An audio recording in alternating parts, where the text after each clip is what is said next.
Waiting for Eden is a novel that straddles life and death. It's a triangle of love and friendship between three people, set in the backdrop of the war in Iraq in a hospital back home. It's a story about friendship, love, loyalty, and grief. I want you to understand Mary and what she did, but I don't know if you will. You've got to wonder if in the end you'd make the same choice, circumstances being similar or even the same. God help you. Author Eliot Ackerman begins his newest novel with these words, as the main character, Eden, is home from Iraq. The Marine is described as the most wounded man from both wars. The story is told from a unique perspective. I had a challenge, which was, well, how do I tell this story? I knew that I wanted it to be an intimate story. It's a story about Eden and Mary, a husband and a wife, and the intimacies around this choice that Mary's going to have to make. So that usually would lend itself to a first-person narrator. But the challenge of using a first-person narrator is Eden is non-communicative, and Mary is on the other side of this divide. So how do you get that level of intimacy? This idea of Eden being locked in, yes, is very much central to the tension of the book. A recipient of the Silver Star, the Bronze Star, and the Purple Heart, Elliot Ackerman may be the most combat-decorated American novelist of the post-9/11 generation. He served 5 tours of duty in Iraq and Afghanistan in both the infantry and as a Marine Corps Special Operations officer. Since leaving the Marine Corps in 2009, Ackerman has written 3 novels. His first novel, Green on Blue, centers on a young Afghan fighting for an American-funded militia. The second, Dark at the Crossing, follows an Iraqi who earned American citizenship by working as an interpreter for U.S. Special Forces troops in Ramadi, only to return to the Middle East years later to fight in the Syrian civil war. Ackerman's newest work, Waiting for Eden, also has a military setup. They've touched on some similar themes. They touch on issues of, fidelity. My first book was about 2 brothers and what it meant for them to stay faithful to one another. My second book and this book are about fidelity in a marriage. I think my books tend to happen with the background of political themes, conflict, oftentimes. So that's the way that they're similar. And the one thing that makes this book unique is it's the first book I've written that's set by and large in the U.S. My other books, the first one was set in Afghanistan, and the second one was set along the Turkish-Syrian border. Ackerman holds a master's degree in international affairs from the Fletcher School of Law and Diplomacy, and he served as a White House fellow under President Obama. Along with writing novels, the veteran is a journalist who has reported from around the world. While he taps into his military experiences, Ackerman says Waiting for Eden is not a war story. Instead, it's a story, he says, most people can relate to. My hope, my ambition for the novel is that anyone who has ever lost someone, grieved for someone, and waited in this way, whether it's in a hospital or just waiting for somebody you love who's struggling with someone you don't know they're going to come through it, will see their experiences reflected somewhat in the story.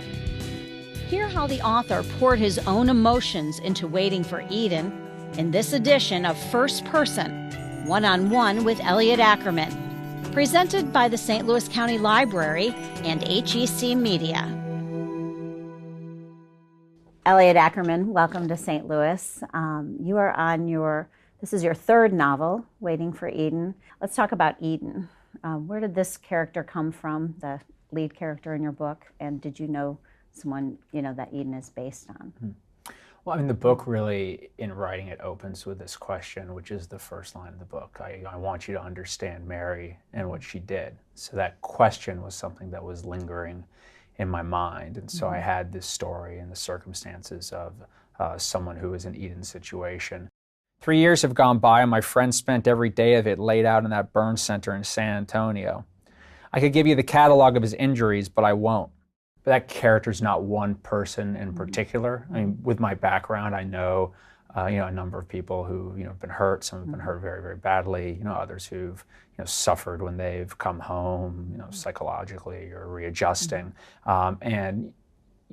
if you know me, you could probably see little nods to different people and different experiences that I put through the book. But the novel itself, I mean, Eden is a work of fiction, and his story and Mary's story is also a work of fiction. How do you draw on some of your experiences, though, when you develop these characters? You know, the closest analogy I can come to it and how real life experience factors into writing a novel is, you know, when I'm writing a novel, bear with me for a second, it's like I'm standing in a field of very tall, dry grass, okay?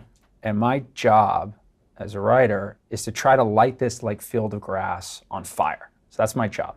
And I've got two things in my hands. I've got flints, and I'm banging these flints together, making sparks, hoping one of those sparks is going to knock off, land in the grass, and the whole field's going to go up.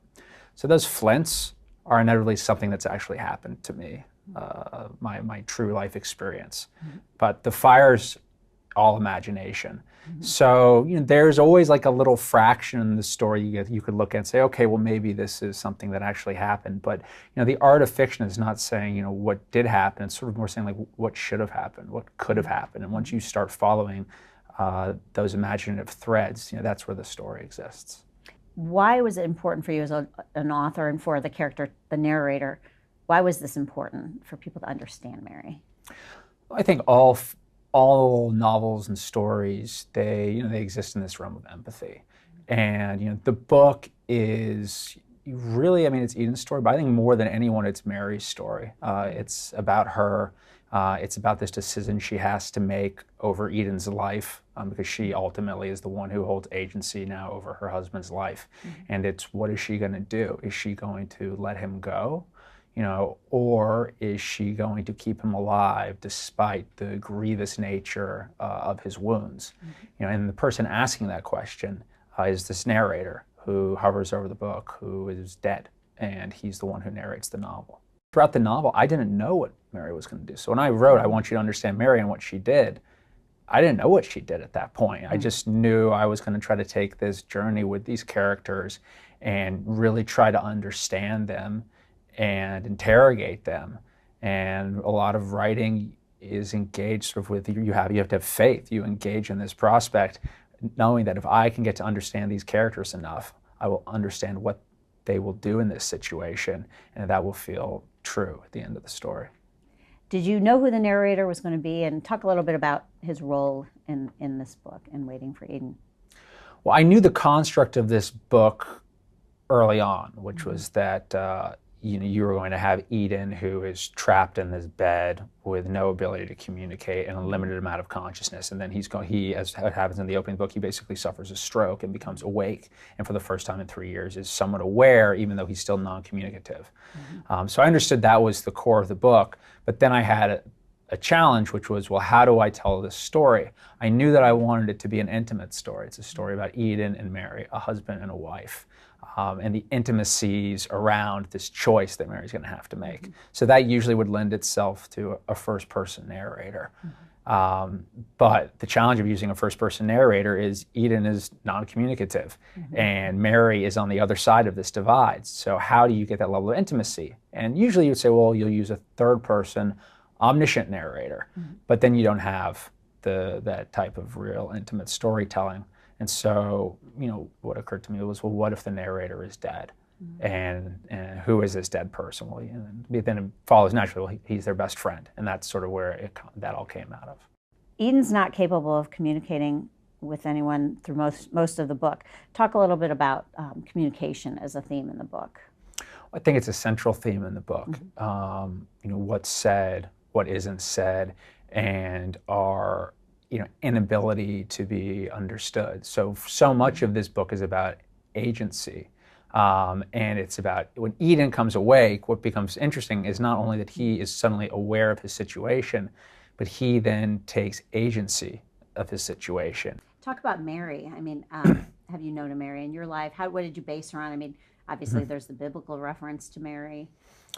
Talk about Mary as a character. Yeah, I mean, I've known lots of Marys, and they're not all women. So I think Mary is anyone who has ever stood vigil by someone they loved, hoping that they will come through whatever suffering they are enduring. and has loved that person, not necessarily because of something. Like it's easy to love people because of this or because of that. It's much more difficult to love people, despite this or despite that. And so, the biblical reference, Mary, is more just an acknowledgement that, Mary was sort of the first person who took that journey, and there have been many, many, many successive Marys since then. Your mom, you mentioned, is a novelist. You've also dedicated this book to your mother. Why did you dedicate this one to her? First of all, she's my mom, and and she waited for me, so I thought it was appropriate to dedicate the book to her. At the start of the book, Mary goes home for Christmas for the first time in 3 years when Eden suffers a stroke. That's when a symbolic cockroach enters the story. The cockroach in the book, did that necessarily signify something, or where did that come from when you were writing? So there's that moment in the book where Eden, one of the opening scenes, and he's in his bed, and he's woken up, but it's right before he has this stroke that really reorders his consciousness, and Mary has left him for the first time in 3 years, and so he is sitting there and he sees this one little cockroach crossing the floor, and it turns into this kind of, horrific nightmare scenario where he's being consumed by these cockroaches. So the cockroach itself, in my mind, is something that survives anything. It's not particularly nice to look at, but if there's a nuclear holocaust, the only thing that will be left standing on this planet will be cockroaches. And so Eden is both terrified of these cockroaches that can survive anything, but he also has something in common with them because he himself seems to have survived everything that's happened to him before this. People talk about closure for grief, and there really isn't closure in your book. Was that intentional? Well, I think, when we talk about grief, we often think about grief as though it's a transient state. It is something that we're moving through. I am in the process of grieving, and that grieving will end, and I will be able to resume my life emotionally intact or as I was before. But so often grief isn't a transient state. Something will happen, some tragedy will occur, and then everything changes. And then if you're not grieving, what are you doing? You're waiting. Hence the title of the book. And so I think that's as common as grief is. One reviewer calls your novel a story that might serve as a call for compassion, or at least awareness for those wounded in our wars, as well as their loved ones and caregivers. Did you mean for it to be such a story? I think ultimately what I hope for in any book that I'm working on is, I'll be sitting there, and when I'm writing, if it's going well, I will feel something as I'm telling the story. And if a reader sits down with that same story and they read it and they feel any fraction of what I felt as I was telling the story, that's what I would call like emotional transference. I'm transferring my emotion to you. And that's what I think all art does. You go to the movies and you cry at the end of a movie, or you go to a museum and you see some sculpture and you feel overwhelmed by it. It's that emotional transference that's occurring. And I think that is ultimately, it's an assertion of our shared humanity, and it's this very optimistic act. So I don't think I was necessarily trying to, very specifically make people have some feeling of compassion towards a certain group, like veterans. But I was hoping that people would read this book and feel something. And if people do and say that they have, then that's very gratifying for me. And while Ackerman doesn't intentionally draw attention to the experience of veterans in his books, he says his stories can help people understand them. As a veteran, I've often heard people will say to me, oh, I can't imagine what it was like over there. I can't imagine what you went through. And my response is always like, yeah, of course you can. Of course you can.